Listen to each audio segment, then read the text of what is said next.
All right, guys. First thing I'll mention to you, there's a mix-up. If anybody was considering on taking the summer course for the Intro to PLC, don't even sign up. It's set up for 10 weeks, and Mr. Zuby and I are not going to be here the first 3 weeks because we're going to get some additional training. So obviously, it's not conducive for you to take the course if you're going to not have anything to. I'm just counting for 3 weeks and So just putting it out there. And the other thing we're going to do, there's also, we're going to try to get straight out before, but for the fall, we're going to get you the proper way the schedule is going to be for the classes. That way you can plan your classes accordingly. The example was going to be the mechanic system 2. They're showing right now going from 6 to like 8:45. It's going to be like 5 to 6. Pretty much the same format what we got right now in mechanical systems. 1 hour lecture and the rest is lab. So understand that so you can plan your schedule for it. I think it's 5:30 to 6:30 is the way they want us to, right? They want us to end it at 6:30 thing. So, but we'll have all of them laid out for mechatronics. For the fall, we're going to give you the appropriate schedule, so then you can come in and be able to properly set up your fall schedule. And if there's going to be a time override that needs to occur with any classes you may take after the mechanical systems, which I don't know if anybody wants to stay here from 6:30 on in the evening, except you. However, if you did, there would be a note that would go with it indicating that the class is only going to run to that time and that you would be open to take any classes after that. That makes sense? That clear? You got that not clear? Say that again. The class is currently scheduled to run 6 to 8:45 for mechanical systems for the fall. The intent is to run it a 5:30, 6:30, or a 5 to 6 like it is now, all right, for those who wouldn't be taking any classes afterward, all right. But if you did intend on taking a class afterward, there would be a note that we would give you for that other instructor so they can do a time override, because there will be a time conflict.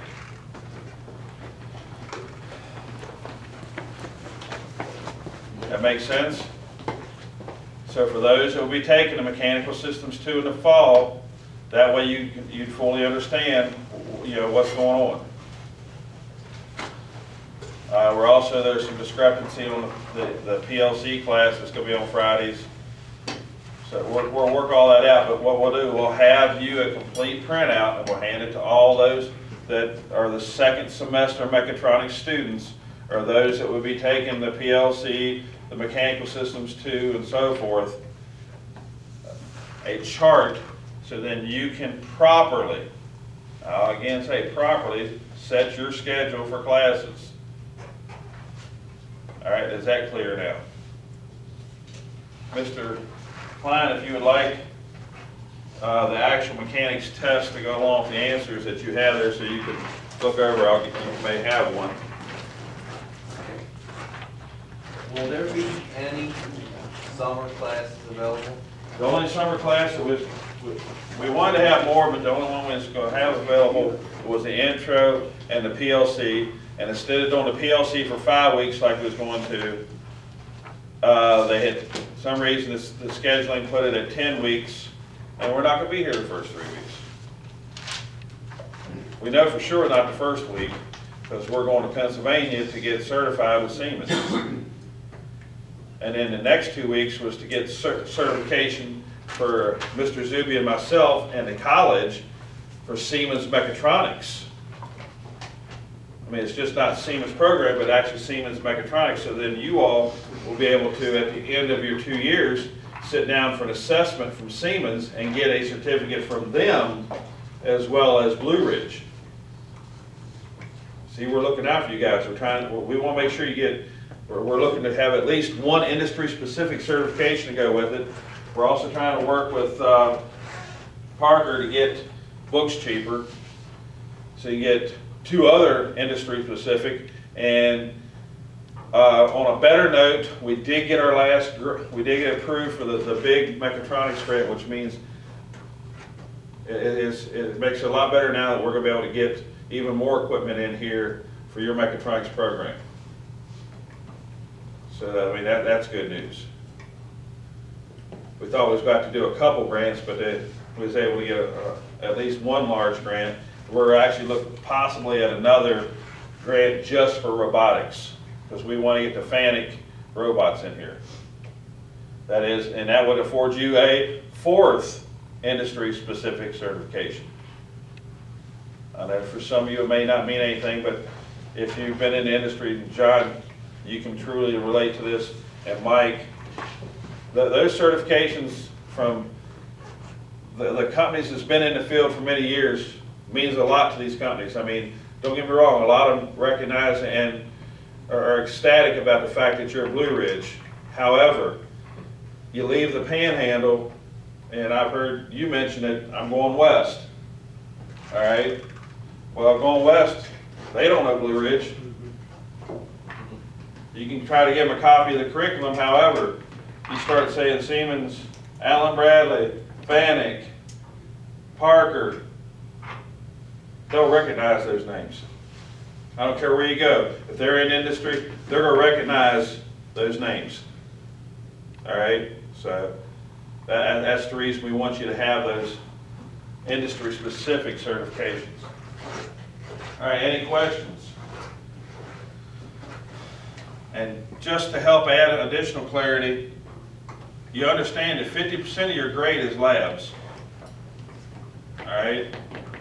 So I was real lenient about this last set of gradings for the midterms, because there was people that were missing as many as 2, and one actually was missing 3 labs, and came in early and got the one done to get it up to 50%. So you take your grade, regardless of how well you do with attendance, how well you do with your quizzes. If I get a 25 for labs, I'm failing. I'm just keeping it real, all right? So let's really emphasize on getting these labs done. All right, for no questions, I'm gonna move on and we'll go through here. Now, heavy duty belts, guys, when we get into this, this is kind of it just takes the belts, what you've done before, to the next level. Now, Jason and John and Mike have already got started into that next lab. They can tell you, you are going to run into deflection. Hopefully we're paying attention. You're going to run into deflection. What do I mean by deflection? Mr. Winfrey. When you use your Vbelt things and push down on it. All right, let me rephrase that. You're going to run into alignment issues. Big time. You're going to have it properly aligned when you start to tension the belt. And when you put the appropriate tension on the belt to get your deflection, what was nice and beautiful before is no longer beautiful. And they're only doing single belt. I can tell you from personal experience, because I did a 40-hour course with Amatrol just on this part. When we go to the dual belt, it actually deflects the frame and aluminum plate. Really? I'll say it again. It moves the aluminum plate and the framework. Matter of fact, we couldn't leave it on the standoffs. We went to the blocks underneath the bearings to minimize deflection in the framework. It helped. I still had over 20 thousandths of deflection. You actually had the straight edge would move halfway over into the middle of the belt from one sheave to the other. And that was trying to, and we was using a double adjustable for the base for the motor, and that's trying to tighten one over the other to try to pull it straight. And as soon as you got the appropriate tension, we was even getting shaft deflection. The shaft can't handle it. Because with a neck it down from 1 inch to 5/8, we're getting a small, I think it's 7 to 10 thousandths deflection there. So, there's the wrong shaft. It gives you the idea of how to tension. It's getting the principles across. But being in the real world, if you're using a double belt, there'd be a 1 inch shaft there. That makes sense? Everybody understand what I'm getting at? That's what we was talking about a little bit ago too, that table being smooth and all that. And then you put the plastic shims underneath. Yeah. It's gonna work that much more too. If you're in the real world, there wouldn't be shims under. Not when we're doing a belt.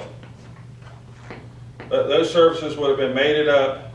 They'd have both been in line with one another, and we're going to mount down the systems. Now, we can still do alignment this way, but the whole plate is going to have to deflect, and it will. And the thing that you got to realize, what's the common structure on an exhaust fan, Mr. Kelly? What's it made out of? What type of steel? Is it rigid, heavy-duty steel? Or stamped steel? Thank you, sir. I was hoping you would say something like that. So what does that mean? That most likely there's not enough integrity or rigidity in the components that are holding a double sheave to properly tension the belt. So now we got to use our deductive reasoning and analytical thinking. Remember, those are the things that you're all gaining. We're already in here, right? You should have, for the most part, already have that brewing there, just making that man come out, right? However, we have to realize, hey, if I'm starting to bend stuff up, the thing's plenty tight. All right? Now there's going to be applications you're going to have, there's going to be grinders, there's going to be pumps, gearboxes that may be belt driven for some reason. Depending on the application. If it's got a great big flywheel, 2 and 3 belts that it's using, then I'm going to apply the appropriate tension. All right? Because you got, generally with something like that, now I got a 2-inch shaft. Would on a car, 'cause a lot of people can put their belts on, but they don't understand the fact that, the belt shouldn't be over tight. So if it is, would there be deflection in a car? And you go out the bearings and whatever. Bearings out. Either the alternator power steering pump, smog pump. Now, well, the reason, there's 2 reasons they went to serpentine belt. 1, I get to 1 belt. 2, I put a spring-load adjuster on there so nobody's tensioning anything. I prescribe the tension because I designed the springs that operate that tensioner. You're not going to over-tighten a serpentine belt. Too many people were, and especially garages, and now I'm having premature failures of components that are now costing me warranties. Think about that. If the garage is doing it, the car's 3-4 months old and they're knocking the bearings out of the alternator, the water pump, and for some vehicles you take the water pump out, that takes timing belt out.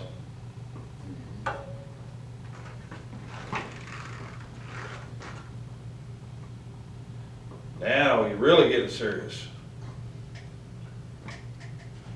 So you can understand why one led to the other. All right. Any questions with this? And when we get into this lab, I'm gonna move to this fairly quickly. The biggest change you're going to see with this, I'm going to heavier belts, hence the term heavy-duty belt drives, V-belt drives, and the QDs, or the taper locks as we refer to them. Everybody knows what taper locks are, right? That's that hub that goes in the center of the sheave. Which, similar to what's on this double sprocket here, It shows you various samples of them in the paperwork. That's gonna be the two biggest things. Heavier duty belts and what they're calling QDs, quick disconnects, to get those sheaves off and on. What that allows you to do though, and keeping that in mind, well, why would you use a quick disconnect or for those sheaves? Different speed, different torque. Well, no, I mean, if I got one sheave that I can put QDs in, what's the advantage? Six multiple size tabs. There you go, Mike.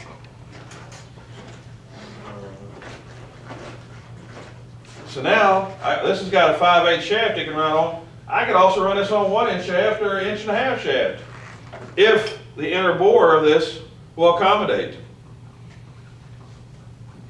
I could go down probably to a 1/2 inch shaft, and with this, looks like about 1.5 inches there, so it'll probably go from 1 inch to 1/2 inch of taper locks that'll accommodate those shafts with one shiv. So all I do is I pick the shiv up, get the appropriate taper lock, or QD as they're referring to it, go to the job. Now the only thing I got to carry multiples of is QDs for the various sizes. Kind of makes sense, right? We want a modular world. It makes our life a whole lot nicer, right? Now what's one thing I should keep in mind when I'm using these? Torque. Well, torque, but there's something else that's going to be an inherent issue. There's an inherent issue here. Make and dilution. Well, there's another inherent issue. I got it loose and I'm putting it together because this thing pulls these two pieces together to tighten down. That QD sits still while it's moving the shiv or up over it. So when John sits it on that shaft and he aligns it and he hasn't got it tight yet, because you got to have it loose to line it right. Then when he tightens it, moves at 1/8 inch. Now what's he gonna do? Got to take the screws, the bolts back out, because they got jack screws in to take them apart, by the way. I don't know if y'all know that. Then I got to jack it back apart, but how much did it move? Because I got to accommodate for that.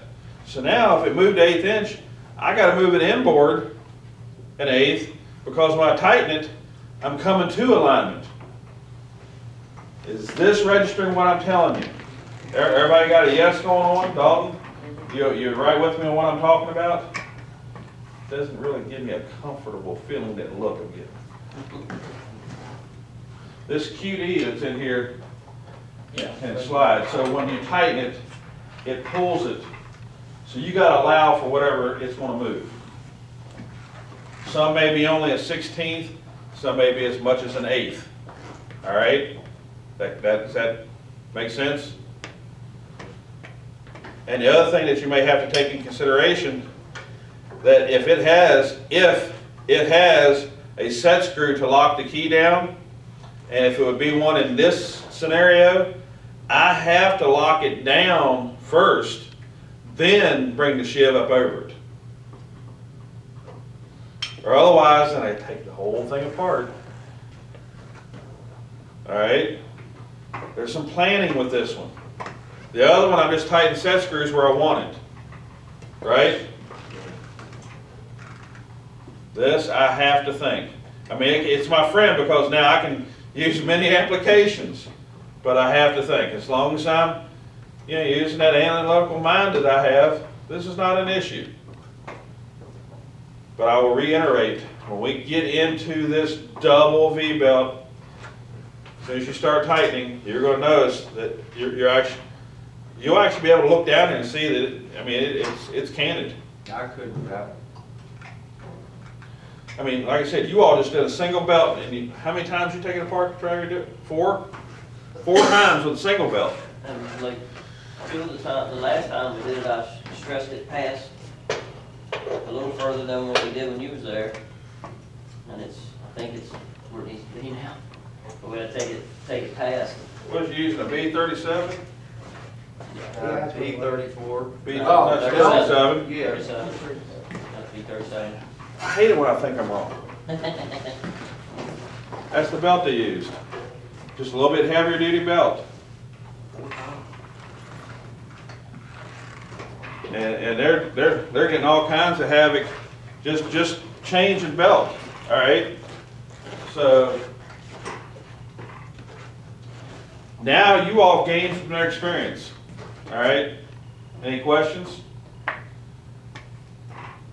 Yes, sir. You were at 91 on this, and I think it should be 94. I gave you 4 points on the curve. I'm talking about 29 divided by 31. All right. 94.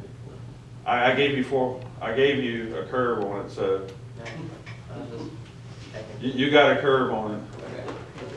Well, that completely broke the conversation.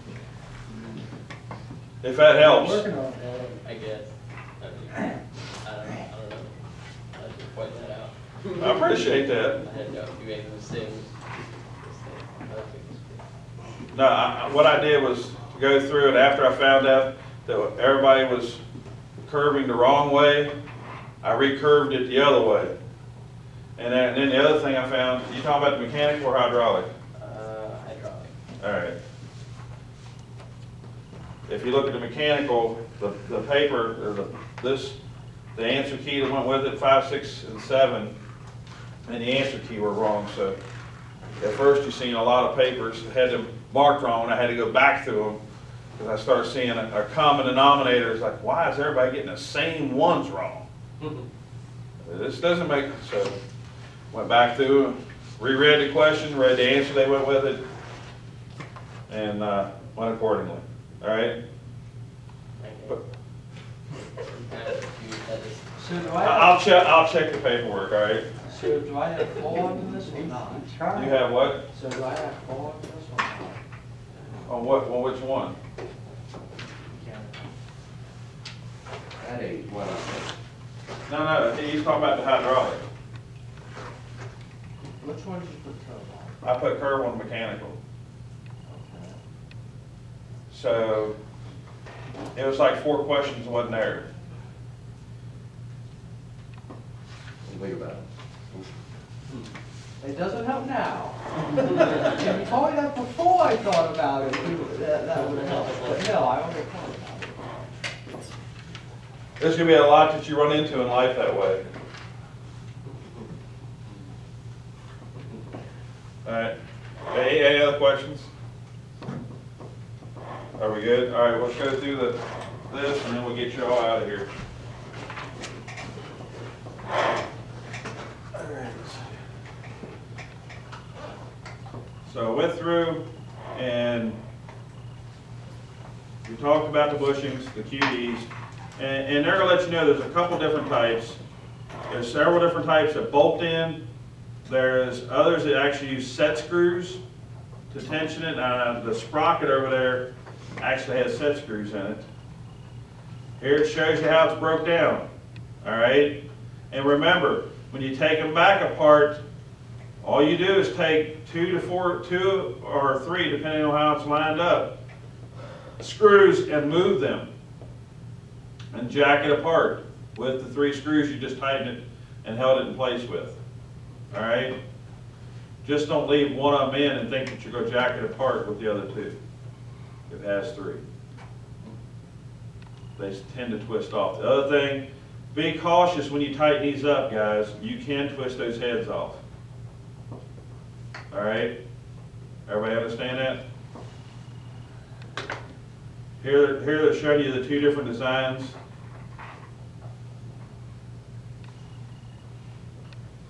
Then they get into construction of the belts. They emphasize about a lot of the shivs being cast iron. Then they'll go into, here's the first lap that, or exercise that John and gang were doing. And guys, when you go do this, this takes the small shaft. It has the 1-inch center diameter, all right? There's a center section of this shaft that's 1 inch. And there's only 2 bearings on the whole trainer that'll fit it. They're on the same plate with the shaft. All right? So if you think that you're going to grab the regular 5/8 shaft, it's not going to work. All right? Again, it goes back over. Here's the one I'm talking about. Here's that set screw. So if it has a set screw, you need to do the set screw part first. All right?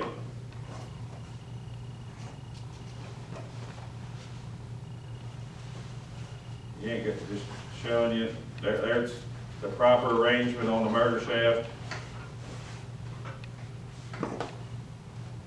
How far did you all get, John?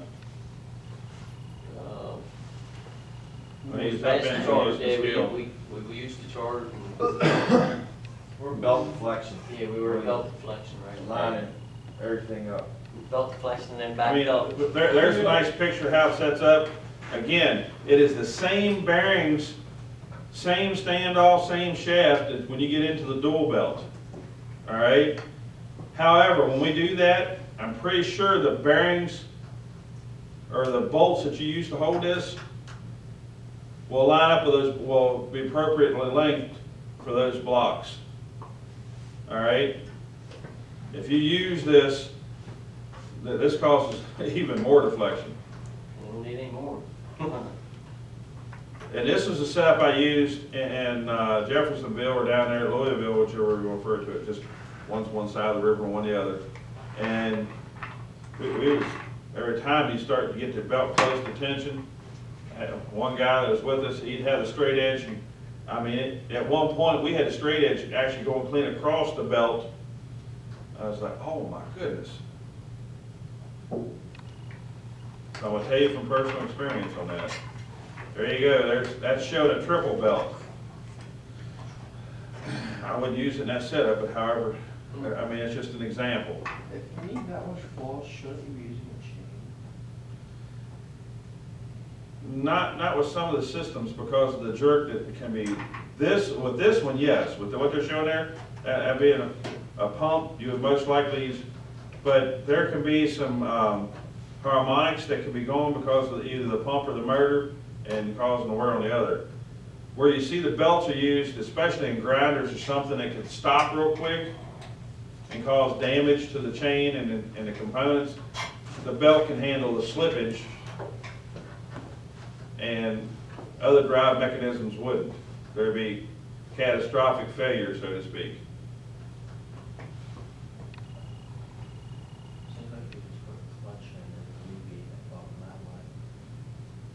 They do when they can, but again, there's certain harmonics that can be transmitted from one component to the other, depending on what you're driving. Just like what grind or what you turn on, just in the grind stuff. No, I'm not talking that type of grinder. I'm talking a grinder that's got 4 foot long, razor sharp blades that if you got dropped into, there's only, let's see, there are 3/16 inch little pellets that come out of the bottom. That's not a grinder. Yeah, it is. You take a whole door panel from a vehicle, the plastic door panel, you drop it in, it grinds it into pellets, and you reuse the pellets. Pretty sure that's a malt show.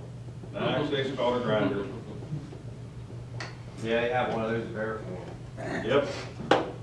And they're in Veriform, they'll get that 15, 20-foot section. I've done it. It's loud. Better loud. have ear protection on, because Oh, yeah. don't drop anything else in there. Had people lose their watches, wedding rings and stuff. You get them back. You might get the diamond, but you could be digging. I'm telling you, the grating that's underneath those blades has holes anywhere from 3/16 to 1/4 inch. There's 15 to 22 thousandths clearance between the knife blade and the deck blade. The knife blades that are spinning start out razor sharp, and I mean to the point you have to put cut gloves on, steel cut gloves to install them, or you will have a tremendous leak in the plumbing. And we use brass shim to check the clearance. You use steel shim, it will dull the area it makes contact because you have to adjust that deck blade out. You actually got jack screws that brings this deck blade out, set the appropriate clearance, and there's the deck blade front and back. So would that be gear driven? What, Belt belt driven. driven? 3 and 4 belts. Some will actually have, it looks like one large belt, but there's actually 4 ribs on the inside of it. Every one I've ever worked with was belt driven. Because It you can have come to a people sudden stop. dumping too much in it and it comes to a sudden stop. Or they don't empty the grinder and then you have a meltdown, and then the motor, after it gets that plastic liquefied for so long, it seizes. And it ceases. Then it pops fuses or breakers. It's a mess. Now the reason I stopped at this page, see that match code number they're referring to? You have those on most belts, and then a lot of people never get acquainted with it, but there is things called matched belts. These should have the matching code numbers.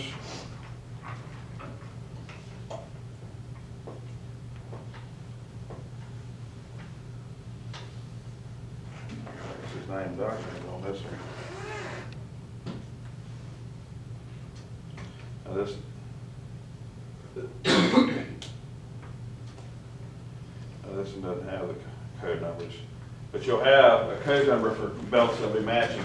So if I got 3 and 4 belts, they're all made off the same lot. And what I mean by lot, each time belts are made, it's just like injection molding parts or anything else. Each time you have a shift change or something, there can be a difference in the process. If there's a difference in the process, the end result is different. Remember, whatever we put into it determines what we get out of it. Correct. Lot number, batch number. All right, so they have a match code number, so they come all out of the same lot, same batch.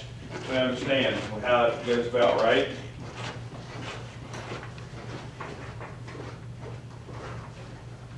This gets more important into the next set of labs. I believe we'll actually get to where we're going to measure a belt.